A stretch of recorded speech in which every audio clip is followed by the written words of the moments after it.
Hello and welcome back to the Double Swing. It's been a solid week if you're some people, a bit shaky for others, but let's just quickly, before we get into this new preview, talk about what happened last time.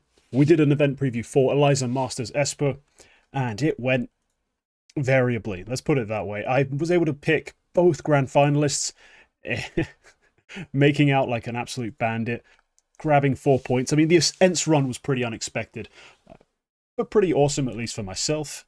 And on the other side of things, Yumi, 0 points.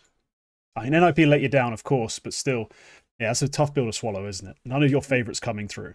9Z also let me down. Yep. Well, I can't remember. I think I had the Mongols. Yeah, the Mongols were a bit of a letdown as well. Honestly, whole event seemed like a bit of a I don't count any of this towards anything. Like, Ents, I don't even know that it has maybe risen my internal stock of them slightly. Like, just, adding new players, didn't play terribly. That's cool. But I just don't think they had the fiercest competition. It hasn't even really increased my stock of Heroic all too much either. But the desk was fun to watch, so there's always that. It certainly was, and yeah, the event clearly rigged in my favor, so I'm a huge fan. But this isn't the first time we've actually seen Glaive in this post-Astralis major winning rosters sort of era pick up essentially a new team and have an amazing run straight out the bat. We saw it actually with the BlameF config version of Astralis. We saw it with the Ents Polish roster at Katowice, and now we've seen it here. That's why I said in my tweet where I was like, oh, great opening performance. It's a shame we have to wait to see if the follow-up, like, is real. Like, if there's another event where they play this well, and another event. Like, because doing it once, we've seen it before, we've been hoodwinked, we've been fooled. I don't think we're going to let it bamboozle us again. We're going to need to see more. Yeah, but it's like an academy team, basically. What the way they're trying to build it around in Glaive. It's like, hey, okay, our previous projects didn't work, and now we've got a bunch of younger guys that could all do with a little molding. So, this, I mean, if you're really thinking about timelines, probably 6 to 9 months down the line that should be the development arc. And if nothing really happens after that point, then I don't know, you probably just look for other pieces or you get rid of Glaive. Yeah, that's a decision they'll have to make. I imagine them finding some success, but at the same time, I'm just a bit of a wishful thinker in that sense. I am a fan of Netu. I like Pody. I thought X-Casper Sky showed a lot of potential. Members will have seen that demo review as well. So it's pretty cool to see them come together and immediately go win something. It's got to be huge for the confidence and hopefully lights an even bigger fire. Like, this was clearly a fired up, willing to win team. They just need a little more of it. But let's get back into today's topic. It's the Blast World Final. We've got an absolutely stacked event, of course. Astralis also there. But, Blast partner teams have a distinct advantage. We were talking about this before we started recording. They do have a very distinct advantage in terms of making it through to the World Finals at the end of it. There's a reason they paid for those spots. So, insane. We got basically the top 6 teams in the world, +2. And I think both of those two have some interesting storylines by themselves. Yumi, we didn't decide or discuss at all the first pick. Yeah. So I'm again going to defer to you, allow you to pick if you want to go first, you want to go second. I don't mind either way, but we're going to need a favorite and underdog from each group. So yeah, I guess I have to figure out actually who is categorized as an underdog or a favorite. God, there are actually quite a few like valuable first picks. I think I'm probably going to go with the first pick. Okay. And I'm probably going to pick the most successful team this year, just in terms of S-tier tournaments and how well they've been able to do consistency-wise, even if, like, I didn't always believe they'd be able to hit it. It's NAVI. I mean, I think everybody will agree NAVI are the best team in the world right now. I'm shocked. Yeah, it's not really that much of a surprise. I don't know how they continuously do it, but I guess this is all kind of shout out to not only Blade, but also Alexi. For some reason, they from tournament to tournament, they come up with like good game planning around the teams that they're going to face, which I think is very commendable given the amount that they've been playing this year. But from the Copenhagen Major to what I think second at Spring Finals, Esports World Cup they won, Pro League against what was it? Pro League they won as well. Yeah, Pro League they beat Eternal Fire, and then also winning at Rio. I thought for sure it would be like one, maybe two events at max, and that'd kind of be all they've got. But no, they continuously surprise me, and they are actually developing in a way that makes players like Imma and JL, hell, even Wonderful look like top 10 players in the world. And I don't think Wonderful is a top 10 player in the world at the moment, but it's still enough to win. So yeah, the system's been outstanding. It's made all of us, I think, Alexi being Blade fans, even like everyone who's on the fence, essentially, because no one was actually truly anti them. We knew they had great minds. It's just about, was it the right personality fit with a lot of top players? That was always the issue. Like, how could they make it work? We'd seen Blade make it work once with that insane Navi roster previously. Seeing Alexi B finally have the right team for him and take it all the way time and time again has been amazing. But I do have to ask you, we have had this conversation on Sunday on Retake the Week. I want to hear your thoughts on this. Is this, right now, this second, are we in the Navi era, or do you still need to see more tournament wins, more dominance before you ascribe that title? I think what teeters me off the edge of ever calling eras like this is that, you know, Cologne, they make it to the finals, and Fall Finals, they also get to the finals, and they lose to Vitality and G2 respectively. Like the Vitality one, you know, maybe that could be argued that these two are both kind of peaking, or they're close to each other's level to a certain degree, and it should be just a back and forth between those two squads. G2, the G2 one is a bit of a black spot, I think, for me, in terms of if you were going to define this as an era, because I don't think I could ever look at an era and think there's a team that is, I guess, an underdog or has reasons as to why they shouldn't perform it and actually be a like a trophy contender, actually win one of those trophies. Like that to me should have been one of those series that Navi should have closed, and then we would still be impressed by G2 and be like, oh, maybe they could still do something with snacks, blah blah blah. But that should have been one of those gimme type of tournaments, I think, once they see G2 in the final. Yeah, I see where you're coming from. For me, it's essentially the conclusion I came to of no is that, well, I can't really give them this sort of like continuity of their major win into this streak of LAN finals, because anyone who's actually watched the games knows we're not talking about the same Counter-Strike. Like, it's just not the same Counter-Strike being played. It's not exactly the same team. So I have to discount that. And without it, the historical significance of the wins they've had is just a little muted. Like, Fall Finals, Pro League, IEM Rio, that's great, but you didn't win Cologne. And there's a major coming up, but if you win that, we can start having the conversation again. But for me, a streak of LAN wins is cool, especially like we have them as big events now, but I need to see it on the biggest stages, the most important matches. Those are the ones you have to keep on winning. Definitely the number one team and a solid pick. I can't really complain about it. I was looking through the published arena stats, and JL, man, just on the hidden details, the little extra numbers you can look up, you realize he's so important to this team, and he definitely deserves to be in the conversation of not only top 5 players for this year, but probably even higher. Just even if it does mean going against pure rating numbers, he might be far outclassed by players who are just not as often on the big stages winning big matches in the way he is. And that's what I think is going to define this year. It's been JL just clutch, carrying the team in the most important matches. So yeah, Navi, definitely the best team, solid pick. I think, yeah, the debate rages about the era, I think.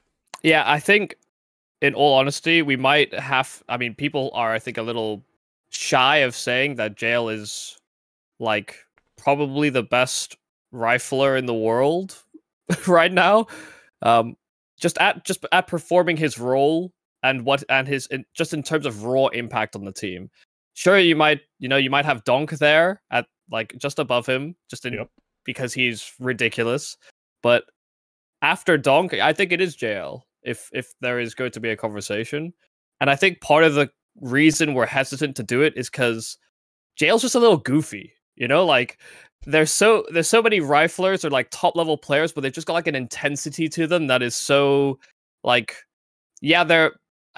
It seems so reductive to just label it as aura, but they actually do have like an intensity or like a crazy ego to them, and JL's just a little goofy and like too personable or too human, I guess.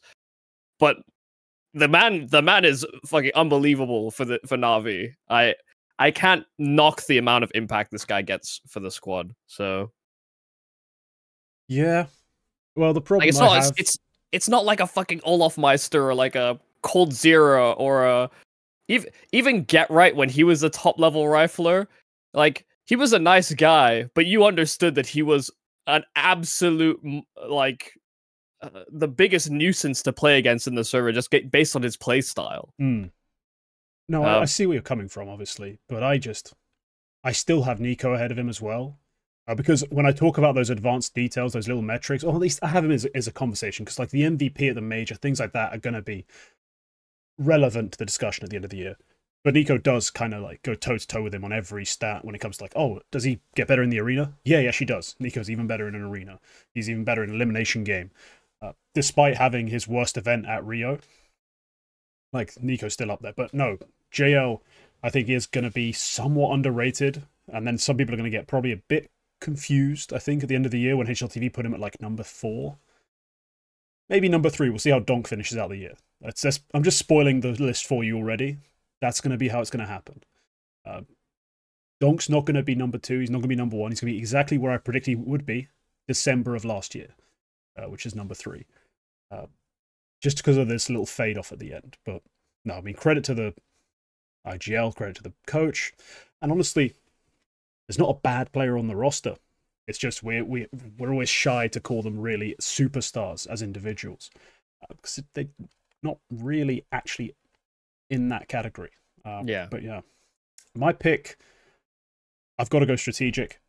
I'm going to take an underdog because they are the 5th ranked team in the world right now. That slips them just into the underdog section from Group B. Give me Team Spirit. Now, normally I would avoid Spirit right now. Avoid them like the plague. I just don't know what I'm going to get. There's so much variance. Their highs are amazing. I mean, we've seen Katowice, we've seen their other event wins at Blast Spring Final, sorry. We've seen them get it right and win events off the back of that. We've seen them get it wrong just as often, if not more. And trying to theorize exactly why, I think often if you dig down the root cause, often you just look at the way Hallie and Chopper set the team up, it just leads to so much riding on those fights that Donk takes. And if he doesn't win them, you've then got to rely on a second highly improbable win condition, or even more improbable, and that's Shiro clutching, or Magic's finding mid-round frags, Zontix lurking. These are things that are clearly nowhere near as fleshed out as WinCon, so I think there's a lot of risk to taking them as a favourite. But as an underdog, wow, that's amazing value. They're probably not a favourite going into any of their matchups in this group except for the Liquid one, just on paper. But I know that the top end of this team is honestly higher than both those rosters. Like, this team, when they get it right, when they're clicking, and when Donk is firing the way we know he can, they're unstoppable. So Spirit as an underdog value pick have to be taken here. This is a gambler's pick. This is, you looked at the odds and you thought, this is a mismatch. There's no way you've allowed me to get this. So I'm taking Spirit as a bit of a shot in the dark, but I'm hoping for a turnaround here. Yeah, I'm just trying to think who they play. Because they play Vitality first round. Yep. And then probably Liquid in the lower game. Mm-hmm. Yeah, I mean, it's not bad. I'm not sure that they have what it takes to beat a Vitality right now, but I mean, if they're playing Liquid or G2 in the lower game, I think they probably win that series. They're definitely they're a weird squad because I don't really know how to. And all the interviews they seem to do are all about like mentality, and the vibe within the team. Yeah. And I mean, it definitely shows. This feels weirdly like Cloud9 V2, but where you see the win condition so much more fleshed out than that old Cloud9 did when they first like broke into the scene. And now it's about consistency and development. Because I actually think coming into this season, when we started with them at Cologne, and we saw Donk actually not go for as many of those like opener fights. Like I don't think he was actually set up for a lot of space taker positions in the opening 30-40 seconds of a round. I actually think that was Spirit trying to figure out another style that they could throw in aside from just throwing Donk into the fray. As much as that may seem crazy because you want to make use of your sharpest weapon, they do need to come up with other game plans, and I think they themselves will realize they're a little one-dimensional in that sense. So yeah, Definitely. I don't really know. I want to like the Spirit team so much, but I also think they should have made a roster move a lot earlier than what most people would have thought of. I thought they should have replaced Magix and gone Hobbit or something, but it may feel a little too late to do that now. I think Hobbit has joined one win, and He has been on one win for a while, yeah. And they're but building also around those. him. Yeah, but I just saw that they announced their full roster today, I think. So That's their second full roster. They had been playing with a full roster with Hobbit in it. That was kind of mid. I'm going to be honest. And then they've cut Buster, Neelan, and someone you'll have probably never heard of in Ryujin, and brought in two people you'll have never heard of at all. And yeah, someone else. This new roster, I don't know two of the people. So yeah, those are complete nothing names. Like, I've never heard of these people. They brought in Gio, that's who it was, formerly of Namiga fame. Actually, a decent fragging IGL at that point. Yeah. Who's done the rounds now, but Cronus and Ozik, no clue. Yeah, I don't know them. Yeah, that's not really the point. Yes, you're right. I think the idea of bringing in Hobbit for Magix is interesting because it essentially means I'm kind of pushing Zontix into Magix roles if I'm actually trying to get value out of that. So I want Hobbit to then take over the sort of lurk spots and ideas that Zontix sometimes holds. That I feel like he's actually more variable in terms of his performance. It just doesn't reflect as much in the stat sheet. Like if Donk goes from a 1.5 to a 1.01, everyone's like, holy crap. But Zontix's best games barely break a 1.2, so you don't actually notice the big swings he has. And yeah, he doesn't get like super numbers, but he gets impact frags. Yeah. So that's a detail that I think probably makes that move a bit weird for them. But no, there's definitely something they can try, because I don't know, they can't go on like this forever if they keep having Donk just bodying people, and events like ESL Pro League, the best they can do is top 8. You're going to want to look for changes. I'd like to reiterate this point that I brought up when we were coming into Cologne, is that I don't know how Spirit approach these seasons when they know that they are an expected championship level team. Like, they're young guys that have never had that expectation thrust on them before. They now know what winning feels like, and now so every loss they have feels that much worse, where they know that they can play a better style of game. They know that they can play to a higher level, and then they have these moments where they absolutely crumble or they bottle it, from Zontix in Copenhagen to Shiro at some of these events as well. It's not as though that these guys are completely infallible, and so for them to have hit the ground so well with Kato, I think has set almost an unhealthy expectation internally that every event is absolutely theirs for the taking, and that there's almost nothing that can go wrong when there is so much that is and has been going wrong, so yeah, they know when they get it right, as I said, basically unstoppable. Just they haven't really, and I don't think they even figured out how they did it in the first place. So no, because they won the last spring final in an entirely different fashion. I made this point a couple times. It wasn't just Donk blowing people's heads off that won them that event. There was calling that was, outmaneuvering teams. There was Zontix lurking, finding impact. There was so much more going on, and you're entirely right. I don't think they fully understand how to replicate their winning formula because they're not sure really what it is. So, yeah, risky pick. I think it could pay off. All right, Sure. Yumi, who are you taking now? Are we doing it 1-1-1-1 instead of snake draft? We only snake draft on this 3. We just do one. Yeah, that's fair. We did this last week as well. Yeah, I know. I couldn't remember. All good.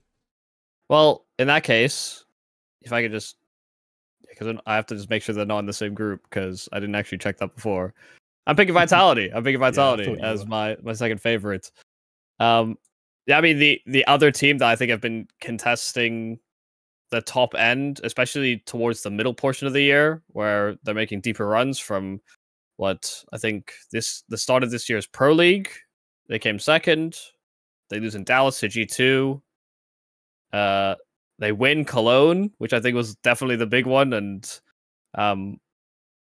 yeah, I thought this team was going to fizzle up and burn up after spring finals because of the manner of which they seem to just go at each other. But I have to say, like, they're slowly, I think, refining their individual plays. I don't even think the team is improving drastically in like a macro sense. I think just if you're looking at Flames or you're looking at MOUZ in their spots, I think they're figuring out how those guys are supposed to play their positions so that the rest of the team can get there on time for CT sides in particular. I never felt like their T sides had massive problems outside of maybe being a little too dependent on FlameZ. But on CT, you just wonder sometimes what on earth they were doing because either players were fighting and dying too quick, or you'd be at like the 30-second point in a round and no one's doing anything. No one's like looking for info or pushing anything. It felt weirdly tier 2 in some of the ways that they played CT sides.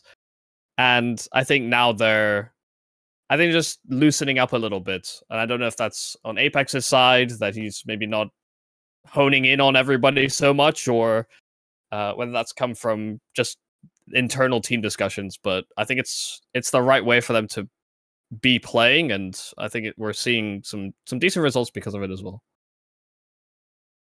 Yeah, we've seen. I mean, this is what you're describing is basically the period of Cologne, and then I guess onwards. But like since then, we have seen a little more regression, problematic results you don't want to see from them. Like they lost, sure, an insanely close pair of maps to Tunnel Fire to lose to them. A Pro League, but that's still a run that ended early. Rio ended with them losing to MOUZ. And I think in theory, this Vitality team should be... Honestly, I still think they should be the best team in the world. Like when I look at the roster construction, I think about how elite their top-end talent is. They should be the best team in the world. So I think they're going to always be highly scrutinized. As much as ZywOo fans hate it, we are going to pick apart every mid-as-fuck map he has in an elimination series. He has too many of them. That's just the truth. I think this is a good event for them in terms of... Firstly, they've come off some bad events in terms of the actual results. But thankfully, the way they've been losing, the teams they've been losing to, hasn't been that shocking. The Eternal Fire loss, when you put into the greater context who Eternal Fire have beaten, how they lost that game in terms of just close maps, 2 OT losses is how they lost it. And they won their map pick, I believe, 13-4. Like, they crushed them when they picked the map. They just didn't close out the other two. And it's not as dramatic, it's not as weak as it may first appear. The loss to MOUZ Sports. MOUZ Sports were a team who were primed to bounce back, who had, again, just a bunch of talent. We're such a stacked top end of the scene right now. I think sometimes we forget how insane it is. These losses aren't too dramatic, but it at least gives them something to get fired up about. And we've seen when it works, we've seen Spinks more active on T side. We've seen FlameZ more active on CT side. Like, that's been the key, is finding those guys better roles on the sides of the map where they have struggled historically. Like, you know, one of them's too passive, funnily enough. The other one's used to being more active and had to figure out the best way to use that energy. It's another case of when they get it right, they're almost unstoppable. It's just been a problem of getting the playoff series to work, because so often they do so well in groups and then just let you down with a close loss in the playoffs. I think that still speaks to the issue we love to bring up, and that Apex hates us bringing up, is that there's a certain emotional volatility to this roster that really lets them down in a lot of these moments. And I think will continue to be a sort of limiting factor on them. Yeah, I think it's the combination of, I think they've got a lot of quieter people on the roster, and then Apex, when things are going wrong, can maybe come across very like yelly and shouty, almost into the void, because there's almost there's no answer back, you know. Even what is it? Some of the times they tune into voice comms. I'm trying to remember. Like, it's like Apex saying, "Hey guys, you have to tell me when you hear me, okay?" And then nobody responded. It's like it's something like that. I seem to remember. Was it Chad and Alex having a good little giggle about it? It's like, it's Gordon Ramsay the first time he goes into the kitchen in Kitchen Nightmares, and there's no communication between the kitchen staff. Just at this point, we're waiting for the end part where they're all saying "yes, chef." You know, there's nothing really vibing. No, it's a big. He's a massive personality, and that's part of the reason why he has so many fans. But it's also a reason why he has so many detractors. Let's put it that way. I think haters is a bit of a weird word, but he has a lot of detractors in that sense. I think it's an old point that you brought up, that, you know, the loss of Magus was a big, like, not just a game loss, like in terms of what he brings on the server, but in terms of his demeanor, personality, and ability to sort of butt heads in a meaningful way with Apex and sort of bring some sort of balance. Kind of neutralize it a little bit. Right, yeah, like match the heat, but without turning it into an inferno. Like, that was what he did so well. So, no, Vitality, another team that just really dangerous here, because it's a sleeping dragon always, that roster. And I hope they don't get it right, because their first game is against Spirit. It'd be a massive boon for me if Spirit could go straight to the top 4. I mean, if Yano can beat NIP in their opening round, anything is possible. You're right. I want to give Vitality far more credit than I give NIP. But yeah, no, I mean, Spirit are certainly far better than Yano, so the analogy kind of works. I'm going to pick another underdog, because my favorites are locked in. The only place I still have a decision to make, the only place I can actually improve my chances, is with an underdog. And you know, this is a blast event, but I don't see... I mean, they've already qualified for this one. They can't make more changes at the last second. I don't think they can literally cheat, so I'm not going to take Astralis out of Group A, and I'm instead going to take FaZe Clan. Now, FaZe Clan aren't exactly a sure thing either, in terms of just making playoffs. They made top 4 at full final. But before then, let's go back to Chengdu for their last top 4 appearance. Like, that's a rough drought. And Rio wasn't really much of a reassurance. They go down to MOUZ in the lower final of their group after suffering an opening BO1 loss to Furia. Now, as we all saw, Furia were very empty as a threat when it came to the actual playoffs. But in that group stage, yes, they caused an issue, they caused an upset, and they made FaZe look pretty bad. But I think there's certain things that worked for FaZe at this event, and this won't be the first time I say this, that make me feel like they've got a chance to actually deliver a good result coming into this one. We saw stronger performances from Rops and Frozen.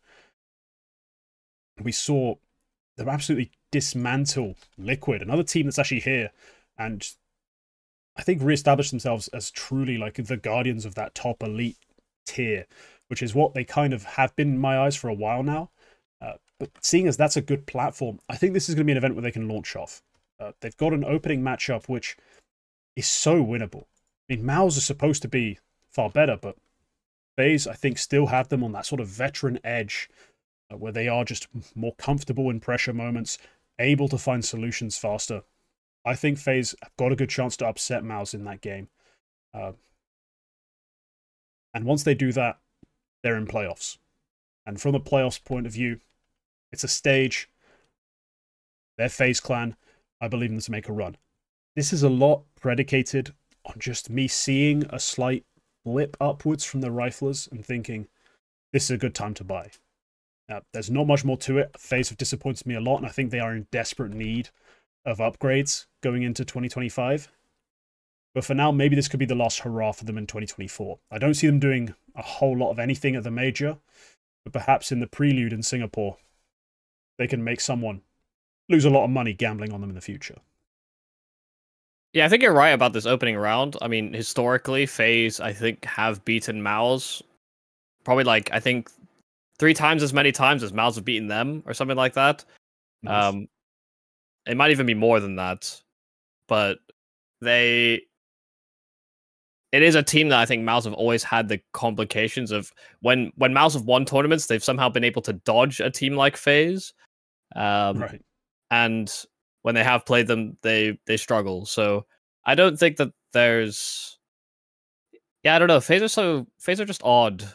Again, they're one of those squads that I don't think they are a legitimate threat to win a championship right now, which I think is strange when you think about the caliber of players they have on this roster. Yeah. I just don't see them lifting a trophy at the end of this by the end of this year. And honestly, neither do I. Yeah, it is very disappointing in that sense.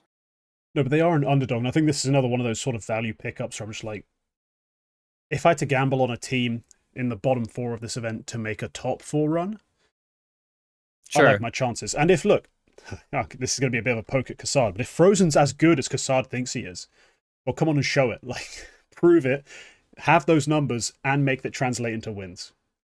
Please, please. And you are the Dorito chip of Counter-Strike. Like, oh, it looks great. Might even taste good, but realistically, it's empty carbs. It's not actually nutritional value. Doesn't win in the long run over a steak like Donk. So I need him to prove that he's not a Dorito chip, essentially. Like, it's empty nothingness that doesn't bring you real joy in the long run.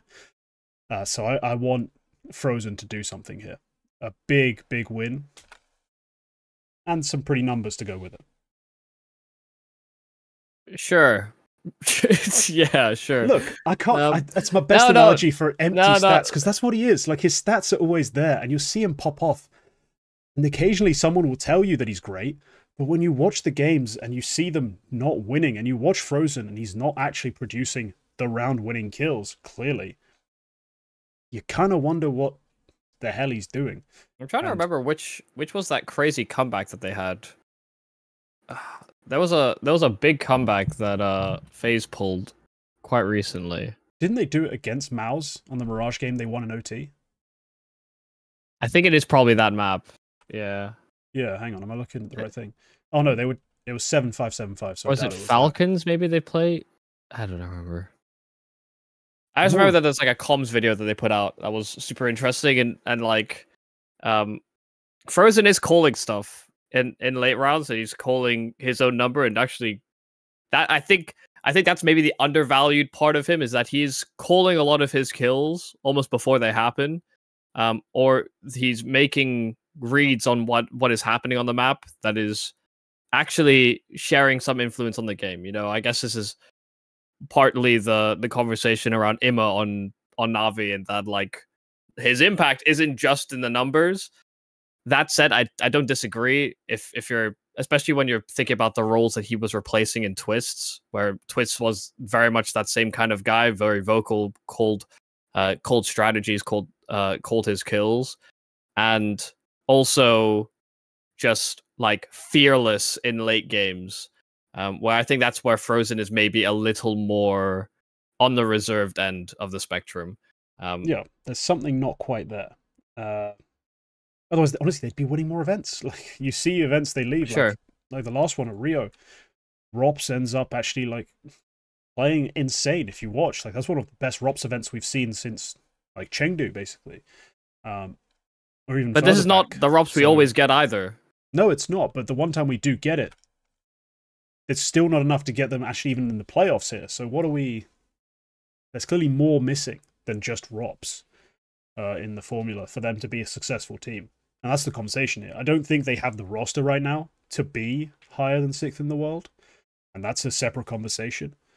But if we just look at the players they do have, the pieces that are not firing, that are not performing, it's not just ROPS, it's also Frozen. And honestly, on an event-by-event basis, it's often Brokey. He can have down events. Despite him previously being quite solid, he has had a few more lulls that have left us wanting. So for me, the big focus, though, is Frozen. Just on the way he's discussed, the way he's put forward, I need him to get the numbers and win the games. That's a big factor for me.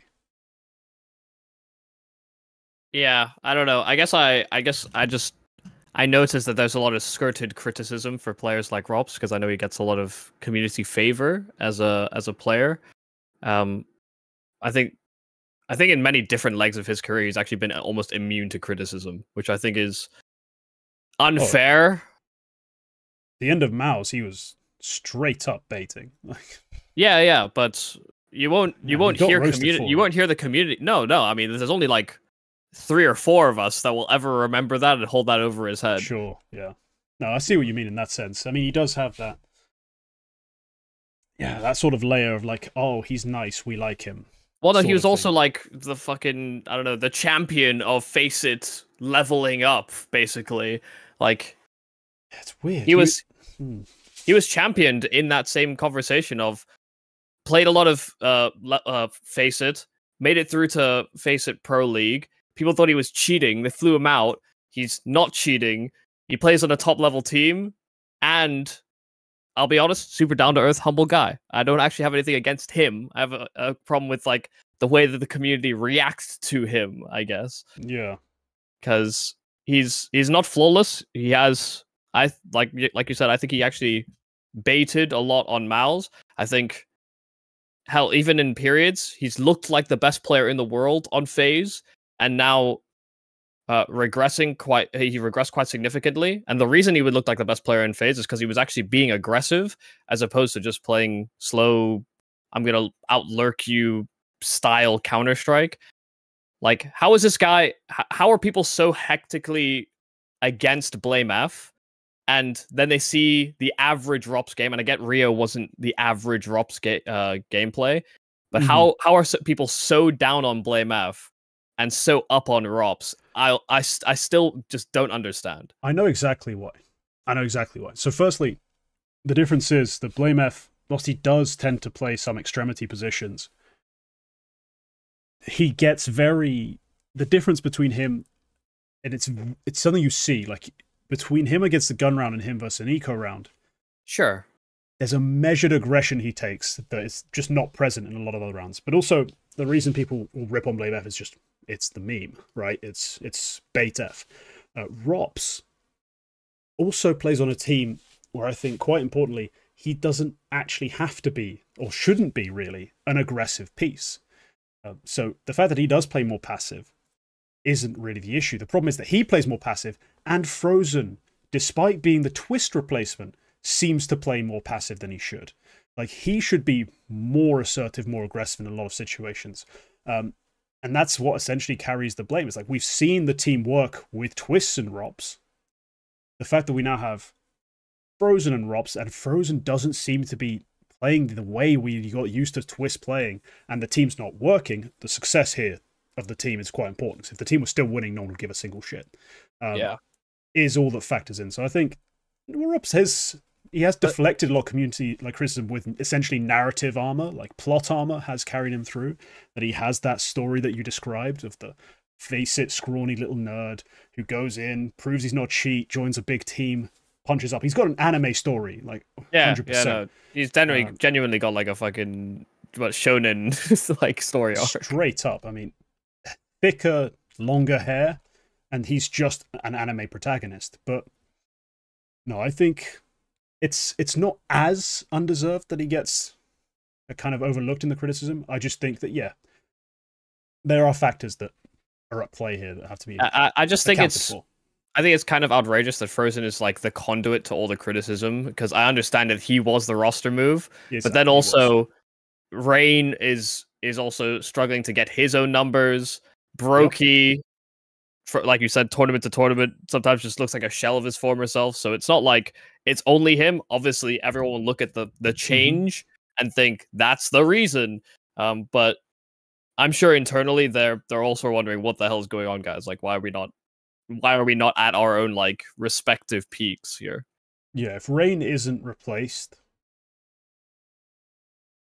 no, I'm not saying by the end of this year, like literally, but like before that's what we all next season. We always say we've said this forever, but every time we start bringing up that conversation, they then go on another like 3-event win streak. Yeah, and all of a sudden it's just water under the bridge. I mean, Rain, oh you little fool, you had us there for a second. Almost. Look, you're back to major MVP winning form, and it's all good, and we love you again, and we almost had you. For some of us, it's like the love never dies. We're just like, it's time, you know. When you start looking at the pamphlets, you're like, oh, this one looks good. There's a fountain. There's a little 9-hole golf course out back where he can play until his knees go. You know, like we're looking at the retirement homes, and every time he's proven he's still got life in him. But I think this time, if the streak keeps on going, it just has to be done. It has to be done. If you want an aggressive rifler right now to play an international team, I don't think it's ever been easier to go and scout one. Like, there are a lot of players who you could go for. Will they have the same chemistry with Carrigan? No. Will they have some of the veteran nous and understanding of the high-level play? No, but building towards being a Tier 1 team who wins events again is the goal. You kind of have to do that without Rain. Should they not win this event? If they win this event, hell yeah, what a pick. I'm a genius, never in doubt. Come at me, etc., etc. Yeah. Shall we get into your underdog picks? Because that's what you've got left, and they're ugly. The two that probably shouldn't be here. Like, where's Eternal Fire, man? Right. I guess I'll start with. Should I just do them both? Because I mean, I can't go anywhere else. Do them one by one. We'll break up your misery with my sort of optimism and joy. Sort of. Yeah. I mean, Liquid are a fun team. Yeah. They're cool. They're exciting. To be honest, they've still not figured it all out, which is fine. You know, how are you going to pluck out probably the 10th or 12th best prospect AWPer out of the tier 2 and somehow make it work straight out the gate? Twist is not the fragging in-game leader that people thought would be, I guess, sustainable, which is totally logical that he would have actually an impact in his numbers. Yeah, Yakindar still has no idea what he's doing. I don't know. Snap tap abuser, Yakindar can't get it done. But to be honest, I don't. The thing is, I actually like this team. I just don't think they're here. They're just ready yet. Whether it's Yakindar finding his, I guess, a way that he can be impactful. Like if he's not just throwing himself in as like an entry man, there are other ways that you can, you know, fish for opening kills, but it just takes a bit more work. I think JKS has looked fine. I think Ultimate has looked fine. Maybe I'd want more opening attempts from Ultimate, but in theory that's not what he's supposed to do. And NAF is just sick. So I don't really have many qualms with this team, I suppose. It's just they're too early in their life cycle. They're like a good opening honeymoon where everyone was like, holy shit, they're actually kind of legit, and now it's actually figuring out all the rest to be relevant in the sort of top 8, top 10 conversation. Well, firstly, I'm just going to push back because as soon as you said it, I was like, huh? And whipped out the numbers. Yeah, no, Ultimate has been fairly aggressive. The problem is, how much more do you want him to do? Like, since joining the team, or well, since I'd say some filtering from JKS is joining it here, but he's taken 25% of their openers. He's only behind Yakindar. And on T side, he's third. He's at 20%. Like, again, for an AWPer right now, that's actually fairly high. Yeah. So he's doing what he can. I think he's just had the last 2 events have been a problem. Like the last 2 events, Ultimate has been honestly horrendous. Like, considering how he started, like with that Cologne run, that Pro League run, you're thinking, damn, they've just pulled this out their ass. He then has 2 horrific events. But more importantly is the conversation we have to have about Yekindar. I don't know how it's possible for him to have gotten this bad. Like, cause I always thought this would be temporary, because like you saw his impact when he joins the team. When he brings his voice into the roster and his ideas, sure, it leads to Elige being removed, which we find out, Elige still had a lot in the tank, but he wasn't delivering any of that in Liquid, and it brought a lot of results back to the team, like a surprising amount, considering they'd no longer had their typical superstar in Elige. But the run now, since they've assembled this roster, it was okay, mid, I guess Rain gets these numbers and we're fine with him, to just the last 2 events, catastrophe. He looks lost on the server. Like, he's trying to be someone he's not. And unfortunately, that someone he's not is who he used to be, so it's incredibly painful. So I think it's rough to watch Liquid right now. As much as I agree with you that I actually kind of like the roster. I like Twists in his fragging IGL spots. Sure, again, he's also another player who's had a bit of a slowdown in the last 2 events. I like the idea of actually believing in him and taking that risk. And NAF is outstanding. JKS is a solid piece in Tier 1. Not a superstar, not a monster, but a player who's, if he's your 4th, 5th, you're happy. But I just think, yeah, the shocking drop-off from Yekindar is going to keep them limited, because losing opening fights at the rate he loses them is just, honestly, it's just a disaster for your round win rate. We know this to be statistically true. You can't lose as many opening kills as he does and be a successful roster. The difference, even on a traded opening kill, compared to just taking the opening death, is massive. So, no, they are suffering the consequences, honestly, of Yekindar's downturn. And they need that to change for them to be realistically in contention again. Hell, playoff team is what we're talking about. When we talk contention for this iteration of Liquid, in the long term, I hope they do start looking for ways to build back up to maybe championship level. But for them, it just means making playoffs, and currently, it's a problem. It's a big problem.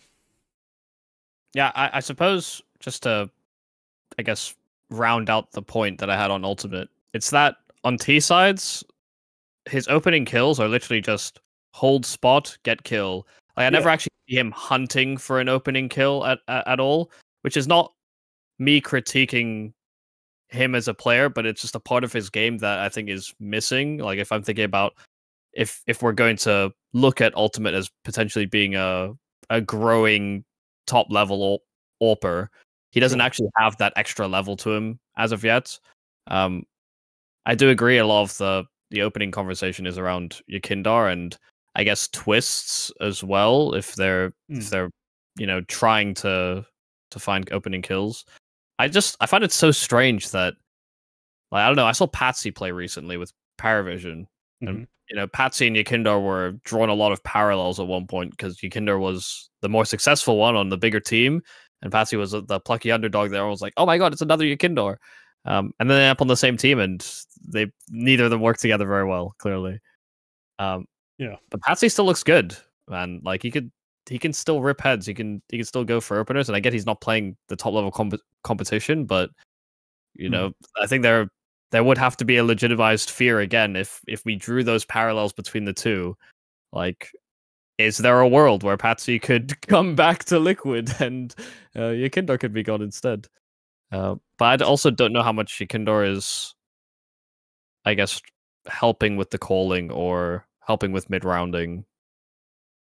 It does seem like something that he'd do. I don't know how much of that conversation we'd be privy to. So yeah, it's part of what it's in the past where I've picked Liquid. It's part of what I've sold. Essentially, my belief in them on is to a certain extent, whilst Yekindar isn't going to be a monster, he's not going to be impactful in terms of rifling. He is going to bring ideas There's going to be a reason why he's gone to positions and died, and he can always communicate when he's dead. There's so much else he can do. He clearly has a decent mind for the game. I just worry that, yeah, the deaths are just too much to even account for that. Just as a numbers nerd, I can't be living with it. It's just excessive. So but Liquid have G2 in the first round, so you know maybe there's a chance. Like this, I will say if there was ever a way, you know, a G2, and then you know if they don't do well against G2, maybe a Spirit. You know, Spirit's it's a harder sell, but I hate those games, and I'm just going to transition to my favorite pick of G2 just so we can keep that flowing. Because I think G2, you will never see Nico play that badly again. That's the headline. It's plain and simple. That is the worst event he has ever played by rating, but more importantly by KPR. 0.34 KPR will never happen to Nico again. Ever. And I mean worse as well, obviously. Haha, funny joke. Just 0.34? No. 0.34 or worse will never happen again. He is too damn good. Maybe if he decides he's going to keep playing for like iNation when he's 36 and they get a random matchup against a better team and he gets absolutely dumpstered, maybe then, you know. But for now, realistically, not going to happen again. And this G2 roster, whilst they do have a lot of issues and there's a lot of things I can bring up that I don't like the coach, I don't like the IGL, I still think it's kind of weird the roles they have MOUZ MD in, despite the fact they've made adjustments to allow for him to be more aggressive on CT side and actually get involved. They are still way too stacked to realistically have the amount of problems that Liquid do. I mean, if my biggest issue is that one of my three basically superstar level players is going to have an off day, yeah, no wonder I'm going to keep making grand finals and occasionally even fluking an event win, borderline by accident. That's absurd. So as much as G2 are shaky and they can be upset and they can definitely even, yeah, a lot of the time they will lose to the other top 4 teams in the big matches at the end of events. In the opening group stage, when I've got m0NESY, Nico, MOUZ MD, and when he decides to show up, Hunter, I'm sorry, Liquid. You've got too many problems right now coming into this event for me to be scared in that opening game. G2 make playoffs. It's just a question of which seed. Yeah. We'll have a conversation again when they finally lose Nico, which is as good as just guaranteed at this point. I do have a video in the works for that, just spitballing ideas. But for now... You think that's happening for sure? I think it's as confirmed as anything can be this far in advanced. And honestly, people are going to click on it, so... Yeah, but people also said that last time, and then it didn't. Yes, but also no, because different people said it was happening last time. Sure. And the people who said it's happening this time, I have more faith in. But that's yeah, technically still remains to be seen. He might, I don't know, Control Z signing something. I'm not sure that happens too often in real life, but you never know. You never know. And all that matters is for this matchup. Pick your poison. Do you want to get smashed by m0NESY? Do you want MOUZ MD to win the T-half almost single-handedly like he so often does? What do you want to do, Liquid? Like, just pick your death style. It's all up to you, but they are going to beat you. Yeah, I find it hard to argue against that. Where would you put MOUZ in the HLTV World Rankings? Like in top 20? Well, if I had to do a HLTV one... I mean, probably like... No. Probably like 10th for me, or something like that. I think the problem is that he spent half the year on M80, and that limited his big event opportunities. I mean, his Pro League Season 19, I'm just looking at the big events he did play with M80, officially listed big events. I'm using the HLTV filter for this. Sure. And he's got a 0.8 KPR. Like, that's going to be a positive factor. But the G2 stats are sort of... You're going to notice, if he makes top 20, I think he'll make somewhere around 15. And yeah, that makes sense. They'll have his T-side stats in the description part where they highlight specific stats, because his T-side numbers this year are fucking ridiculous. Because G2 have realized, sure, half the game we stuck him in weird anchor spots that don't really suit him, so he doesn't play that well. But on the T-side, just throw him into stuff. We don't even have to do it with any particular strategy or great util. G2 for the longest time was still throwing the bad CT Inferno smoke, despite being a CT, like an Inferno team. Like, CT on B, y'all know what I mean. The one that bounced up on the ledge, they weren't throwing it. They're not the greatest team when it comes to util and tactics. But MOUZ MD, you just give him a bunch of semi-fair fights, and he's just going to bang heads off, so it doesn't really matter. And yeah, his numbers this year are stupid on T side, and it is unfair. Like, he does just outright win several maps for them just through T halves. Yeah, no, I can't knock that. I was just thinking because, like you said, he only spent half the year on G2, but he has been sick, so it's like you have to put him in there somewhere. But yeah, his T rating on G2 the last 3 months is 1.23. Like, it's better than Nico, better than Hunter. Like, he's just been crazy on the T side, and it's been so decisive for them. Yeah, I can't hate that at all. But yeah, G2 are weird, and also don't really call that good of a game. Modesty is the best AWPer in the world. Close with it is close with Cyber. It's always close, but you can pick either one. I don't hate it. No, yeah, but he is. I think he is the best. Cyber does that thing where he just like he plays bad at the start of the year and then he ramps up into the rest of the year. And I'm never really a huge fan of it being more important how you finish the year than the start of it. Surely it should all be important. It is in my eyes. Well, I guess I have to talk about my last underdog team. The con artists. They got Cadian. I think what people have realized is kind of like I said, I didn't think this was going to just be, hey, devices can actually be freed up on that AWP. I think I posed that question before about can actually Cadian call when he's not AWPing, because he's always been in that position. And I think he himself is struggling from the early outings. I think it is kind of clear they're a little discombobulated. But I find it so hard to say that this team shouldn't win things. Like Stown, Yabi, Device, hell, Stare, I think has been an absolute trooper through every iteration of Astralis as well. Yep. And even if I have questions about Cadian's rifling, like surely those 4 pieces should be enough. So I think, to be quite honest, if this Astralis doesn't do anything by the end of the year with they have this and then they have the RMRs, right? They can excuse themselves from this and just go, hey, listen, we're not a top 8 team in the world, actually. If we don't make it out of the group, it will be disappointing, but expected. But they should use this as a very good basis for how they approach the RMRs, because I actually think they should be one of those lock-in teams to make it to the main stage of the major. Just based on the caliber of players and what you should be able to get out of them. And if not, it's a big indictment, I think, on Cadian, who, there's, I think, even arguments that other in-game leaders probably should have been given this chance. Obviously, look at what Glaive is doing with Ents, weirdly. Now. And I get it. And I get it, Glaive was a bit of a blight on Astralis for a little bit towards the end. But then you've got Hooksy as well in the same place, so you have to justify why Cadian. You do. And yeah, for me, Hooksy was the better choice.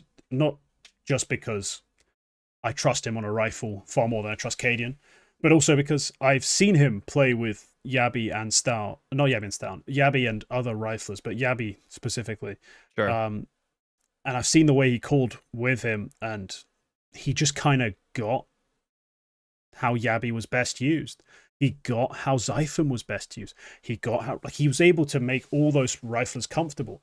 And sure, on G2 he didn't have the same level of explicit control. But there's definitely an aspect to Hooksy that makes me believe in him as a IGL over Cadian when he's off his AWP. Because Cadian on his AWP gets to essentially replace a weakness on a team, a point where you may not get all the info you need, a point where you may need specific things done to make his system work that you can't with a rifle. And we've seen some manifestation of that so far. I just think, yeah, you said it when you said that this team should be winning stuff. Now, that stuff for me for now is just series. They haven't done it, but that's what they should be aspiring to do. They should be winning series.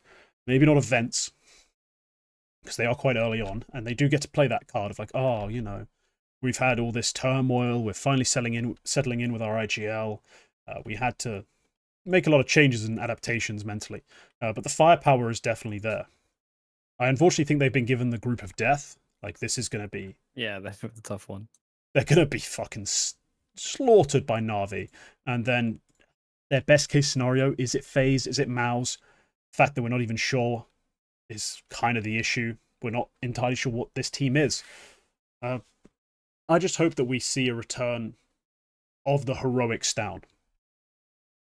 Because that guy had this weird sort of... this pace to his play that wasn't rushed, ever.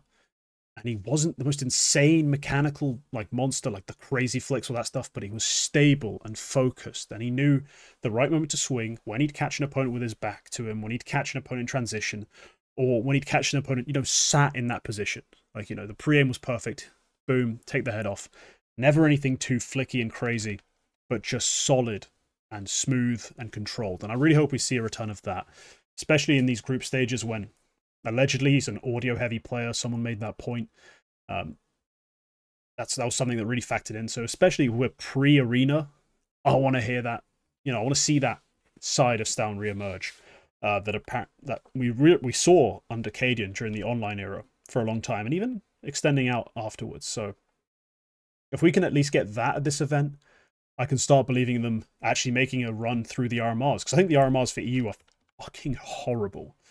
Even as Astralis, even with the caliber of players they have, hell, everyone attending those RMRs, it has to be kind of shitting bricks, because you are facing, in a non-high pressure environment, there's no stage, there's no crowd, essentially just studio LAN. You have to beat some nuts rosters of just kids who can flick. Like, that's what you're facing, and that's fucking scary. There's no real prep you can do that's going to help you, I don't think. Good luck. You need your players to be on point. I think Astralis need to show some of that comfort here for me to believe in them going forward. Oh my god, they don't even have like they have a very non-fun RMR run, actually. Yeah, that'll be a conversation for another time, but I want to take a look. I mean, we are going to do RMR previews. That's obviously going to come. Who's in there, RMR? Oh shit, they've got Heroic VP, EF, Spirit, and G2. Then underneath them, they've got 3D Max, Bait. TSM, Bait. I mean, those Passion UA guys are fucking scary. They've got Big, who, given the right fucking run, could do something. Yeah. I mean, Sashi's a non-issue, but aside from that, 9 Pandas, they've got the talent. They rarely show it, but they've got the talent. Right. But you're right. And it's a conversation for another time. Yeah. And it's a conversation we're definitely going to have, so subscribe. Yeah, make sure not to miss that one.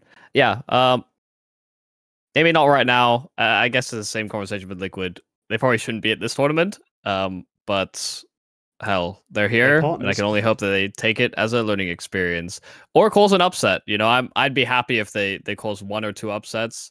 Hell, even if they got to the stage. I know, you know, this is in Singapore. It's not in Denmark, so it doesn't really matter whether we have a Danish team. But I know the Singaporeans would be absolutely chuffed to see Device on a stage. Really? Like, I mean, local Southeast Asian people or like Chinese people that are probably going to come around. They're all huge fans of like the era players, especially. Okay. If you've got like a hallmarked era, you've got a fan base. Yeah, that's fair. That's fair. Hell, Virtus Pro had one of the most international, like, far-reaching audiences, despite never really having an era of their own. They just were cool. So yeah, I shouldn't really be that much in disbelief. But yeah, let's round this up. My final pick, definitely a choice. MOUZ Sports. Would I have taken them over Navi in this group? I believe they're in Navi's group, aren't they? Yeah, they are. Maybe not. But would I have hated the pick? Do I hate the pick? No, not at all. Now, I said this before picking them in other events. Where did I pick them last? It was at Rio, good, and they did score me points. Right, I'm just making sure I'm not going crazy before I launch into that.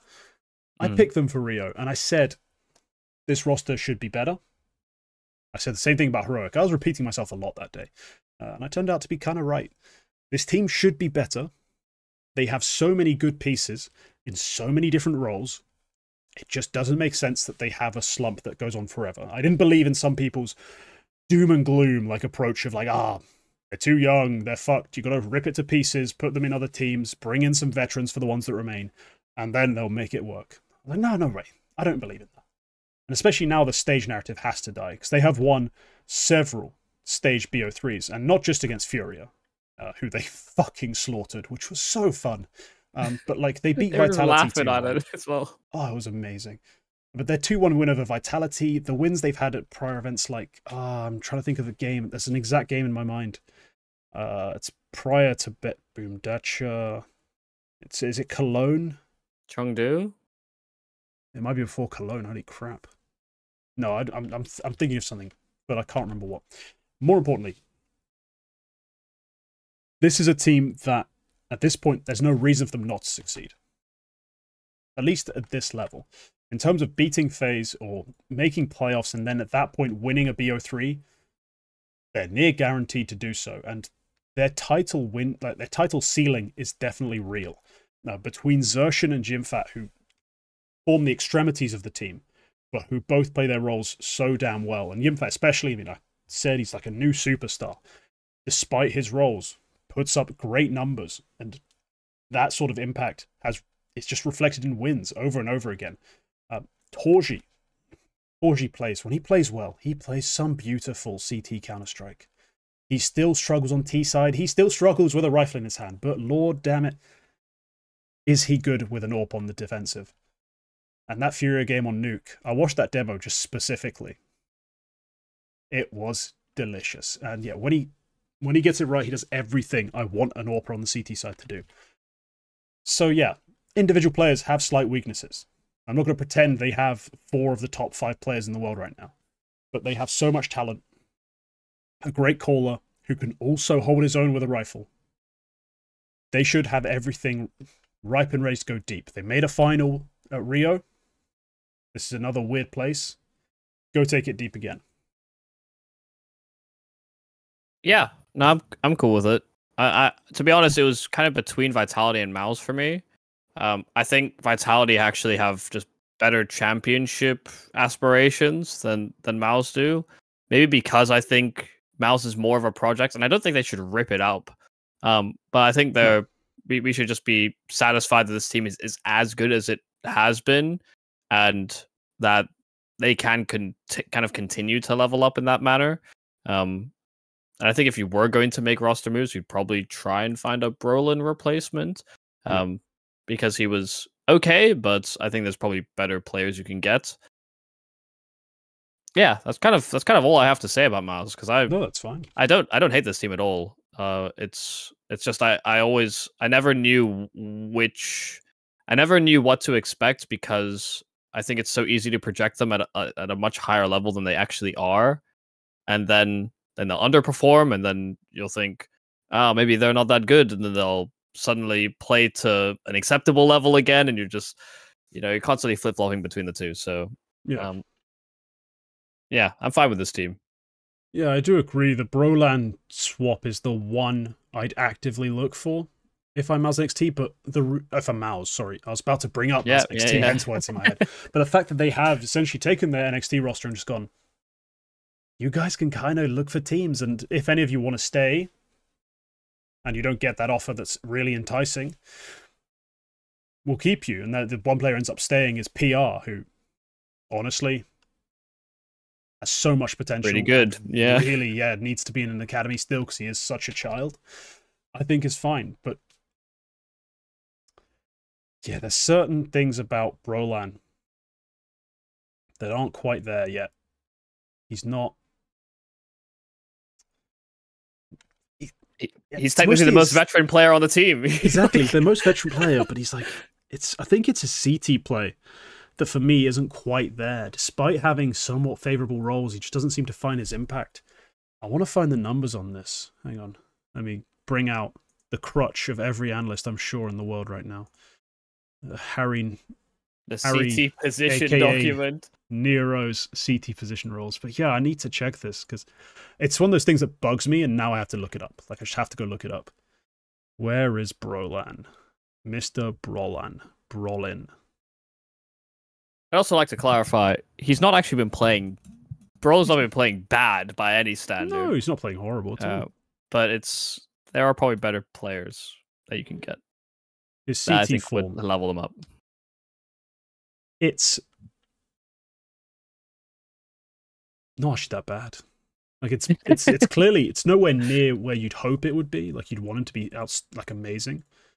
But it's not actually it's not a big, like, gaping hole. It's not a clear chasm that you can just statistically point at. It's just if I want one more rifler, like, to increase the firepower of my roster, that's the position he has to go in. Yeah, Brolan, he's a 1.05 on CT side. His target, he's doing alright. His target rating's 1.01. Like, sure, he's not YIMFAT. He's not outperforming his target by 0.23, but no one is. That's why YIMFAT is a new type of superstar that we've never had before. Roland's think it's fine, and that's the issue. He could be better. I think as well, the way that MOUZ play, actually getting some extra output in that manner, because, you know, you see some teams where it's like someone has a 1.3 and then a 1.15 and then a 1.04, and then it tapers off very quickly, right? And there are some teams that can make that system work, but because MOUZ are very sort of, let's do this thing on CT side, let's crunch this area, and they're very proactive, and then they're constantly trying to read ahead, to be honest, they in an ideal scenario have everyone at like a 1.15 flat. Sure. Like that is kind of the way that they play, and that is the way that they call as well. So that is the ideal scenario for them, that they're able to get everyone on similar output. Right. Yeah, I see what you mean, and I kind of have to agree. They're a team that wins not by a single superstar. It's a group of star players. At least it should be in theory. Mm-hmm. And we have at events seen the events where they typically make like top 4, even grand finals like Rio. We typically say 3 of the 4. We don't see the 5th, the 4th. Sorry, the 5th is Shuhei, who doesn't have to. I was gonna say, like, come on, man. Yeah, I'm not trying to sneak this Shuhei. It's implying he's supposed to be a star as well.